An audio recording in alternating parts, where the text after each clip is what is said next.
Hello everyone, स्वागत है आप सभी का हमारे यूट्यूब चैनल में। जैसे कि दोस्तों आज की इस क्लास में हम लोग पढ़ने वाले हैं बिहार फायरमैन के लिए इंपॉर्टेंट प्रश्नों को सिलेक्ट किए हैं जो कि आपके एग्जाम पॉइंट ऑफ व्यू से काफी महत्वपूर्ण होंगे, जिसमें कि हमने जीके जीएस में हिंदी के प्रश्नों को सिलेक्ट किया है। तो पूरी वीडियो को कंप्लीट देखिए और साथ में आपको क्वेश्चन को अटेम्प्ट करने का भी प्रयास करना है।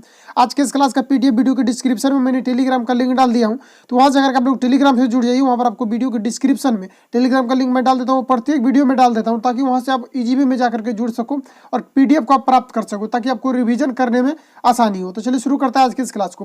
और कुछ लोगों को देखिए लग रहा है कि कोरोना के कारण से हो सकता है एग्जाम भी स्थगित हो जाएगा, तो देखिए बिहार फायरमैन का आपका एग्जाम जो है ये आपका स्थगित नहीं होगा, ठीक है, क्योंकि ये आपका होम सेंटर रहेगा। अपने अपने डिस्ट्रिक्ट में आपको एग्जाम देना है, जहाँ पर कि आपको जाकर के 2 शिफ्ट में आपके एग्जाम को कंडक्ट करवाए जाएंगे। तो ये आपका एग्जाम किसी प्रकार का आपका जो स्थगित नहीं होगा, बिल्कुल भी आप लोग टेंशन ना लें और प्रिपरेशन करते रहे। एग्जाम आपका जो भी उसमें निर्धारित समय जो दिया गया है कि 27 मार्च से आपके एग्जाम को होना है, तो 27 मार्च से ही होगा, ठीक है। तो इसमें आपका किसी प्रकार का जो चेंजेस इस बार आपका नहीं किया जाएगा। तो चलिए शुरू करते हैं आज की इस क्लास को। किसी प्रकार का अगर डाउट है तो आप कमेंट उससे पूछ सकते हो।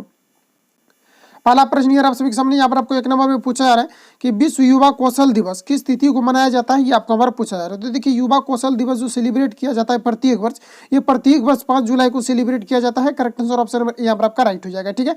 इसके लिए कुछ महत्वपूर्ण पॉइंटों को मैंने सिलेक्ट किया है जो कि आपको यहाँ पर पूछे जाएंगे। तो इसमें देखिए यहाँ पर आपको जो महत्वपूर्ण जो पॉइंट है, यहाँ पर आपको ये याद रखना है, यहाँ पर आपको जो यहाँ पर याद रखना है कि अभियंता दिवस किस दिन सेलिब्रेट किया जाता है। ये तो ये आपको जो है 15 दिसंबर को प्रत्येक वर्ष सेलिब्रेट किया जाता है। वही हम लोग बात करेंगे छात्र दिवस कब सेलिब्रेट किया जाता है, ये आपका 15 अक्टूबर को सेलिब्रेट किया जाता है। और राष्ट्रीय युवा दिवस की बात करें तो 12 जनवरी को सेलिब्रेट किया जाता है। ये स्वामी विवेकानंद जन्मदिन के उपलक्ष्य में ये प्रत्येक वर्ष जो है सेलिब्रेट किया जाता है। तो इतने पॉइंट को याद रखना जो कि आपको बराबर पूछे जाते हैं। नेक्स्ट क्वेश्चन आगे बढ़ जाते हैं। नेक्स्ट हम लोग को देखिए पूछा जा रहा है कि निम्नलिखित में से कौन सा तंतु सबसे कम आग पकड़ता है, ये आपको नंबर पूछा जा रहा है। तो देखिए सबसे कम अगर हम लोग बात करें कि कौन सा तंतु ऐसा है जो सबसे कम आग पकड़ती है, तो ये आपको यहाँ पर याद होना चाहिए कि सूत हो जाएगा। सूती में क्या होता है, जिसको हम लोग कॉटन भी बोलते हैं, तो इसमें क्या होता है कि बहुत कम मात्रा में आग पकड़ते हैं। चाहे तो आप प्रैक्टिकल के तौर पर देखे भी होंगे, इसमें क्या होता है कि ज्यादातर आग जो है फैलने के चांसेस नहीं होते, जहाँ पर भी पकड़ता है वो जल के राख हो जाता है तुरंत। तो फाइनली आपका correct answer option number B यहाँ पर आपका करेक्ट हो जाएगा। और सूती वस्त्र के बारे में पूछा जाता है कि सूती वस्त्र जो ये कहाँ का उत्पाद माना जाता है, सर्वप्रथम जो उत्पादित किया गया था ये भारत को ही माना जाता है, और भारत को सूती वस्त्र का जो है जन्मभूमि भी कहा जाता है। तो correct answer option number B यहाँ पर आपका राइट हो जाएगा। नेक्स्ट क्वेश्चन आगे बढ़ जाते हैं। नेक्स्ट नंबर को देखिए पूछे जा रहा है 3 नंबर में यहाँ पर आपको बताने हैं कि निम्नलिखित में से कौन सा धातु समुद्री शैवाल से प्राप्त किया जाता है, ये आपको यहाँ पर पूछे जा रहा है। तो देखिए फ्रेंड्स बात करें कि समुद्री शैवाल से जो प्राप्त किया जाता है ये कौन सा किया जाता है, इसमें से आपको यहाँ पर बताना है। तो ऑप्शन को आपको सारे ऑप्शन को पढ़ना है पहले, उसके बाद यहाँ पर आपका correct answer option number D यहाँ पर आपका राइट हो जाएगा। क्योंकि आयोडीन जो प्राप्त किया जाता है ये समुद्री शैवाल से प्राप्त किया जाता है। शैवाल कहने का मतलब है कि समुद्र में जो घास पाए जाते हैं उसको क्या किया जाता है कि सर्वप्रथम उसको जो है जरा करके राख कर दिया जाता है। उसके बाद जो भी उसमें अशुद्धियां पाई जाती है उसको हटाया जाता है, तब उससे जो है नमक निकाला जाता है, ठीक है। तो correct answer option number D यहाँ पर आपका करेक्ट हो जाएगा। आयोडीन जो होता है ये एक आपका अधातु होता है। आपको पूछा भी जाता है कि आयोडीन क्या है, तो ये आपका अधातु है, लेकिन ये अपवाद है। इसमें धातु के जैसा जो है चमक होने वाली इसमें गुण पाया जाता है, लेकिन ये आपका अधातु होता है और ये काफी ठोस होता है और ये रंगीन होते हैं। रंगीन बल्कि आयोडीन ही नहीं बल्कि जितना भी आपका हेलोजन होते हैं ये सारे आपके रंगीन होते हैं। तो correct answer option number D यहाँ पर आपका राइट हो जाएगा। नेक्स्ट क्वेश्चन आगे बढ़ जाते हैं। नेक्स्ट नंबर को देखिए पूछा जा रहा है, सारा प्रश्न आपका सिलेक्टेड होगा, जितना भी मैंने आपको बिहार फायरमैन से रिलेटेड पढ़ाया स्पेशल मैंने, वो सारा आपका बिहार फायरमैन प्रश्न जो है वो पूछने लायक है। ऐसा नहीं कि आप बिहार फायरमैन का पढ़ रहे हो और कहीं आपको दूसरा जीके दिया जाए, ऐसा कुछ भी नहीं। जो अभी आपका पूछने का लेवल है इसके लेवल से आपको प्रिपरेशन करना चाहिए। और बहुत सारा मैंने कंटेंट भी दिया है, प्रीवियस ईयर को भी मैंने कवर किया है, और साथ में आपका मैथ भी चल रहा है, तो वहाँ से जाकर के आपको कवर करना है। जिसमें कि मैंने आपको बता दिया है कि मैथ की संख्या आपका लगभग 10 से 12 पूछे जाएंगे, तो 10 से 12 आपका पूछे जाएंगे। हिंदी का 8 से आपका 9% पूछे जाएंगे, तो उतना आपका कन्फर्म आपको पूछे जाएंगे। इस लेवल को आपको लेकर के प्रिपरेशन करते रहना है। नेक्स्ट की बात करें तो उद्योग में पॉलीथीन का निर्माण किसके बहुलक द्वारा प्राप्त किया जाता है। तो देखिए यहाँ पर बात करें उद्योग में जो पॉलीथीन का निर्माण किया जाता है किसके बहुलक द्वारा ये प्राप्त किया जाता है, ये आपको यहाँ पर पूछा जा रहा है। तो ये जो आपका किया जाता है ये आपका एथिलीन बहुलक के द्वारा किया जाता है। Correct answer option number D यहाँ पर आपका राइट हो जाएगा। कुछ प्रश्न ऐसे हैं जो कोई आपको डायरेक्ट यहाँ पर आपको याद रखना है। नेक्स्ट क्वेश्चन आगे बढ़ जाते हैं। नेक्स्ट नंबर को देखिए पूछा जा रहा है 5 नंबर यहाँ पर आपको बताना है कि वायुमंडल में ओजोन परत के ह्रास आज के लिए निम्नलिखित में से कौन सा रसायन उत्तरदायी है, ये आपको यहाँ पर पूछा जाए। यानी कि अभी के समय में आपको बताना है कि ज्यादातर जो ओजोन परत जो नष्ट हो रहे हैं, ह्रास हो रहे हैं, ये किसके कारण से हो रहे हैं।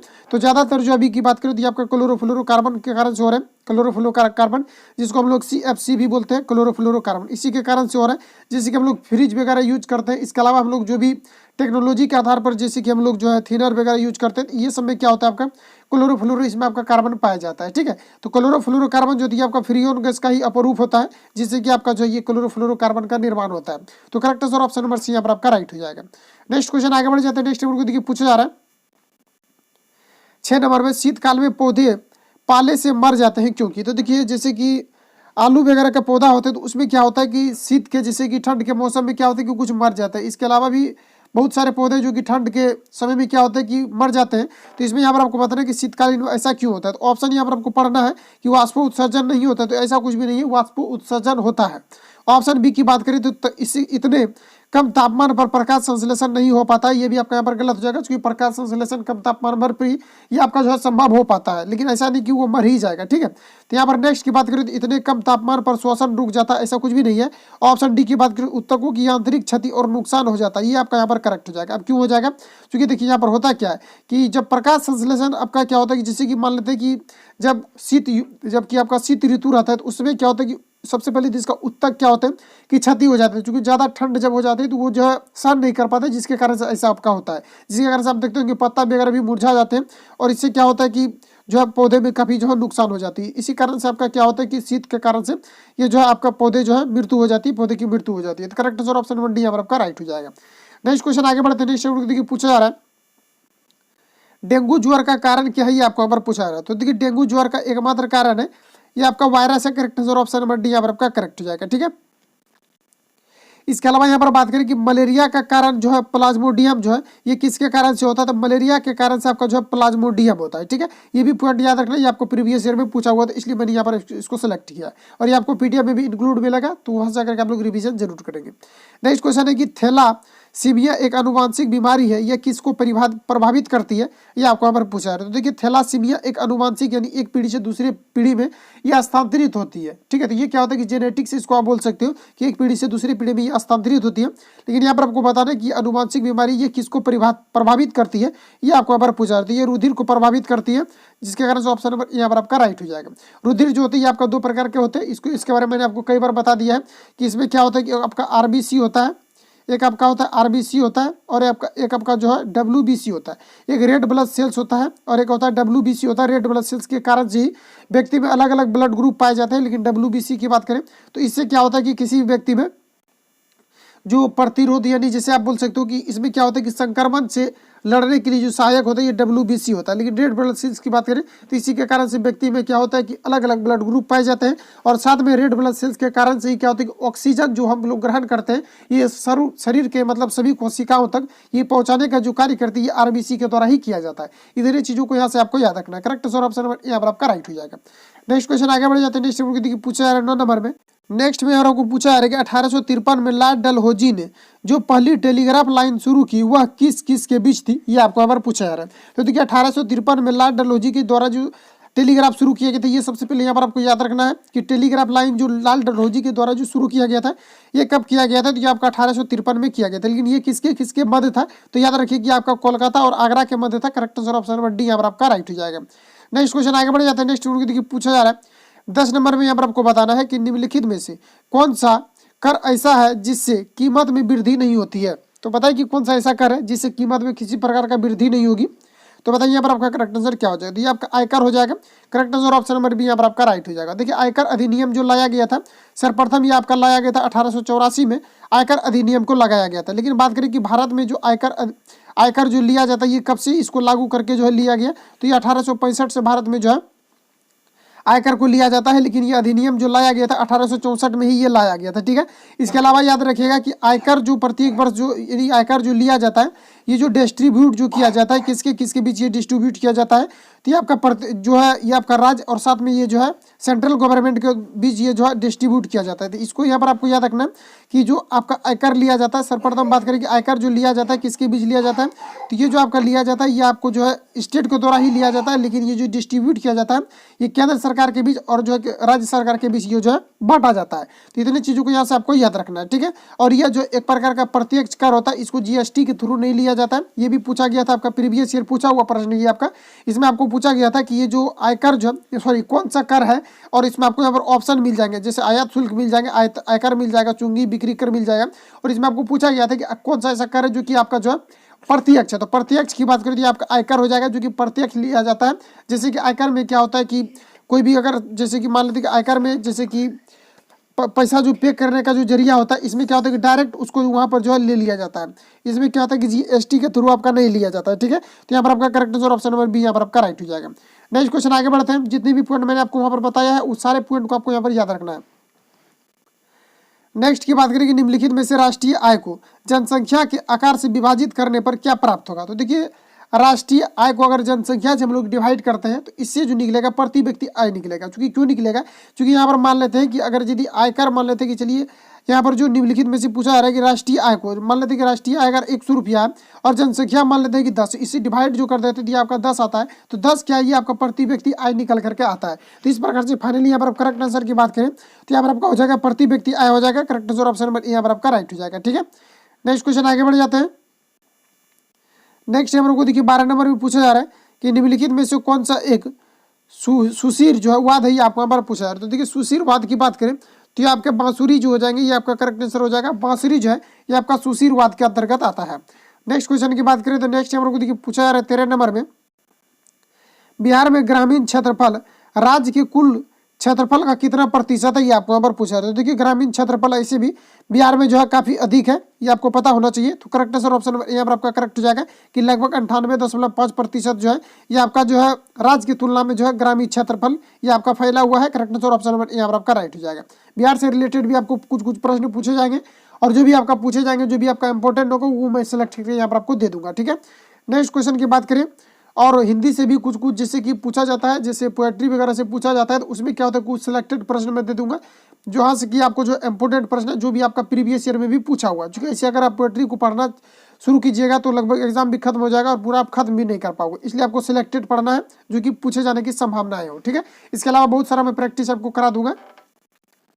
नेक्स्ट की बात करें तो बिहार में बौद्ध धर्म के प्रचार प्रसार के लिए कौन सी भाषा का प्रयोग किया गया था, ये आपको यहाँ पर पूछा रहा है। तो देखिए बौद्ध धर्म के प्रचार प्रसार के लिए इसमें पाली भाषा का प्रयोग किया गया था। करेक्ट आंसर ऑप्शन नंबर यहाँ पर आपका डी राइट हो जाएगा।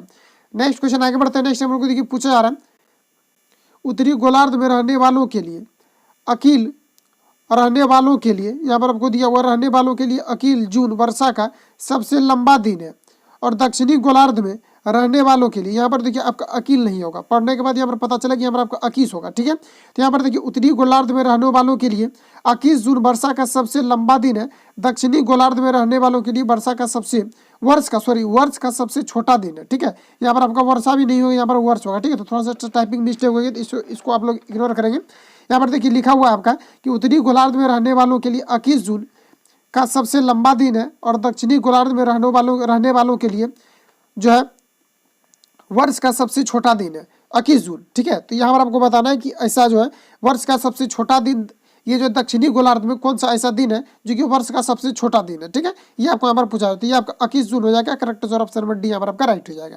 नेक्स्ट क्वेश्चन आगे बढ़ जाते हैं। नेक्स्ट क्वेश्चन पूछा रहा है और यहाँ पर आपको एक चीज और याद रखना है, क्योंकि यहाँ पर आपको पूछा जाता है कि दिन और रात जो होते हैं ये कब बराबर होते हैं। तो याद रखिए कि 21 मार्च को कब होता है, 21 मार्च और आपका जो है 23 सितंबर को दिन और रात जो होता है ये आपका बराबर होता है। ये भी आपको यहाँ पर याद रखना है जो कि आपको पूछे जाते हैं। तो करेक्ट आंसर की बात करें तो ऑप्शन नंबर डी यहाँ पर आपका राइट हो जाएगा। नेक्स्ट क्वेश्चन आगे बढ़ जाते हैं। नेक्स्ट देखिए पूछा जा रहा है कि बार निम्नलिखित में से किसकी इकाई है। तो देखिए बार की बात करें तो ये वायुमंडलीय दबाव की जो इकाई होती है इसको बार में मेजर किया जाता है। तो यहाँ पर आपका दबाव की यहाँ पर देखिए दाब दिया हुआ ऑप्शन नंबर सी में, तो correct answer option number C यहाँ पर आपका राइट हो जाएगा। क्योंकि वायुमंडलीय दाब को जो मेजर किया जाता है ये आपको जो बार में मेजर किया जाता है। Correct answer option number C यहाँ पर आपका राइट हो जाएगा।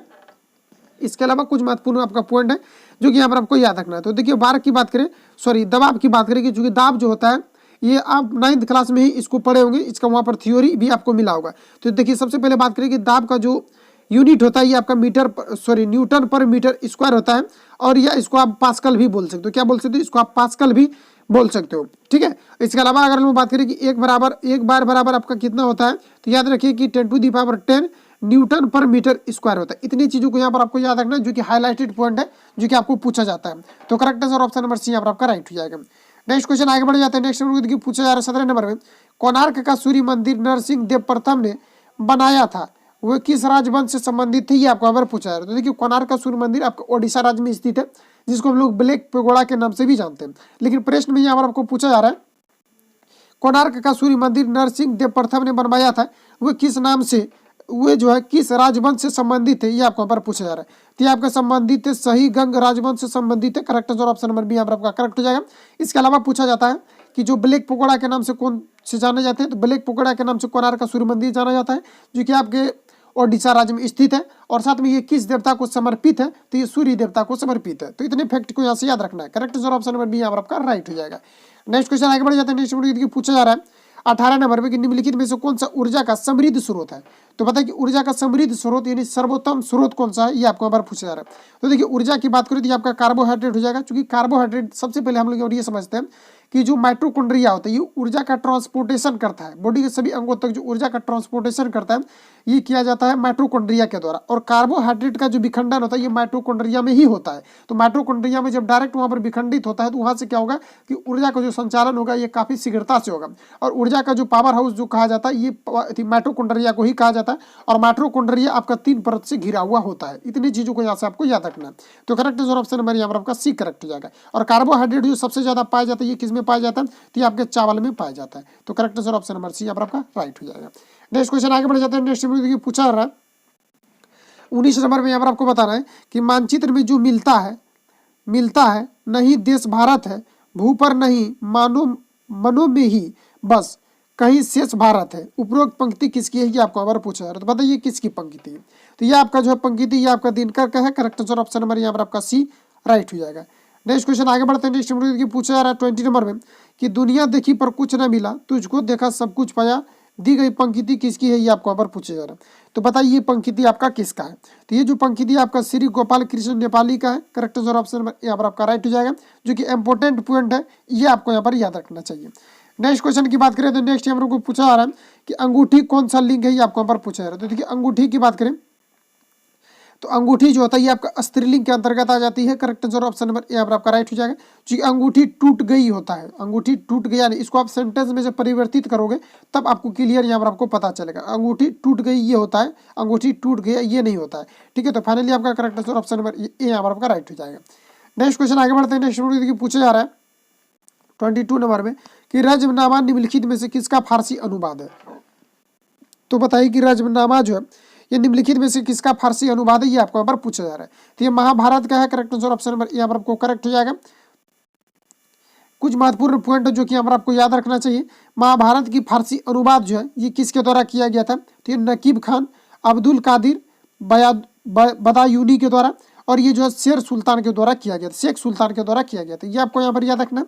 और साथ में बात करें कि पंचतंत्र के लेखक कौन है, तो ये विष्णु शर्मा के द्वारा पंचतंत्र जो है ये पंचतंत्र के रचिता कौन है, तो विष्णु शर्मा है। नेक्स्ट की बात करें कि रामायण फारसी में अनुवाद किसके द्वारा किया गया था, तो रामायण का फारसी में जो अनुवाद किया गया था ये भी इन्हीं के द्वारा किया गया था, नकीम खान, अब्दुल कादिर और शेख सुल्तान के द्वारा किया गया था। यानी आपको याद रखना है कि महाभारत और जो रामायण का जो फारसी में अनुवाद किया गया था ये किसके द्वारा, तो ये अब्दुल कादिर और शेख सुल्तान के द्वारा किया गया था और ये नकीम खान के द्वारा किया गया था। नेक्स्ट की बात करें कि रजमनामा किसके द्वारा लिखा गया, तो महाभारत का फारसी में रजमनामा जो है ये क्या है, तो महाभारत का जो फारसी में अनुवाद हुआ है उसको हम लोग रजमनामा के नाम से जानते हैं। नेक्स्ट पॉइंट की बात करें तो हुमायूं जो है ये किसकी पुस्तक है, तो याद रखिएगा कि हुमायूं जो है ये किसकी पुस्तक है, तो गुलबदन बेगम की जो पुस्तक है ये आपका क्या है, तो ये आपका हुमायूं है। इतने पॉइंट को यहाँ से आपको याद रखना है। नेक्स्ट क्वेश्चन आगे बढ़ते हैं। नेक्स्ट पूछा जा रहा है 23 नंबर में कि वर्षा जल संग्रहण के ढांचों को हर घर में बनाना किस राज्य में कानून अनिवार्य है, ये आपको यहाँ पर पूछा जा रहा है। तो देखिए वर्षा जल जो है संग्रहण के ढांचों को हर घर में बनाना किस राज्य में कानून ये अनिवार्य किया गया है, ये आपको यहाँ पर पूछा रही है। वर्षा जल को घर में संग्रहित करना ये किस राज्य का कानून है, तो ये आपके तमिलनाडु का है, correct answer option number B यहाँ पर आपका राइट हो जाएगा। नेक्स्ट क्वेश्चन आगे बढ़ते हैं। नेक्स्ट नंबर देखिए पूछा जा रहा है 24 नंबर में कि दुग्ध उत्पादन से संबंधित ऑपरेशन फ्लड 2 नामक योजना कब प्रारंभ की गई है। इंपोर्टेंट क्वेश्चन है, आपको यहाँ पर बताना है करेक्ट आंसर आपका क्या हो जाएगा। तो बताइए कब किया गया है, तो ये आपका जो 1981 में किया गया है। Correct answer option number C यहाँ पर आपका करेक्ट हो जाएगा कि दुग्ध उत्पादन से संबंधित ऑपरेशन फ्लड 2 नामक योजना जो प्रारंभ की गई है ये आपका 1981 से किया गया है। Correct answer option number C यहाँ पर आपका राइट हो जाएगा। इसके अलावा याद रखिए कि पूछा जाता है कि जो ऑपरेशन ये आपका जो है यानी कि श्वेत फ्लड यानी जिसको आप बोल सकते हो कि श्वेत दूध उत्पादन से ही आपका संबंधित है, जिससे कि आप बोल सकते हो कि ये जो है दूध उत्पादन से जो आपका संबंधित ऑपरेशन फ्लड भी आपका किससे संबंधित, ये भी आपका दूध उत्पादन से ही संबंधित है। इसके अलावा पूछा जाता है श्वेत क्रांति आपका किससे संबंधित है, तो ये भी आपका दूध उत्पादन से ही संबंधित है। ठीक है, तो करेक्ट आंसर ऑप्शन नंबर यहाँ पर आपका सी राइट हो जाएगा। इसके अलावा महत्वपूर्ण पॉइंट की बात करें तो दूध के उत्पादन में जो भारत है ये आपका 1 नंबर पर आता है। याद रखिएगा कि दूध उत्पादन के भारत जो कितने नंबर पर आता है, तो ये आपका 1 नंबर पर आता है। Correct answer option number C यहाँ पर आपका राइट हो जाएगा। नेक्स्ट क्वेश्चन आगे बढ़ते हैं। नेक्स्ट पूछा जा रहा है 25 नंबर में, भारत और पाकिस्तान के बीच युद्ध विराम रेखा नियंत्रक रेखा LOC। तो देखिए LOC की बात करें तो इसका मतलब होता है लाइन ऑफ कंट्रोल। क्या होता है? Light of control. ये आपको यहाँ पर बताना है कि नियंत्रक रेखा LOC में कब परिवर्तित किया गया, ये आपको यहाँ पर पूछा कब किया गया था, ये आपको यहाँ पर पूछा जा रहा है। तो बात करें कि भारत और पाकिस्तान के बीच जो युद्ध विराम रेखा जो नियंत्रक रेखा जिसको हम LOC बोलते हैं, लाइन ऑफ कंट्रोल, ये कब परिवर्तित किया गया था, ये आपको यहाँ पर पूछा जा रहा है। तो ये आपको 1972 में परिवर्तित किया गया था। Correct answer option number B यहाँ पर आपका राइट हो जाएगा। इतना प्रश्न आज लेकर के आए थे, मिलेंगे नेक्स्ट वीडियो में।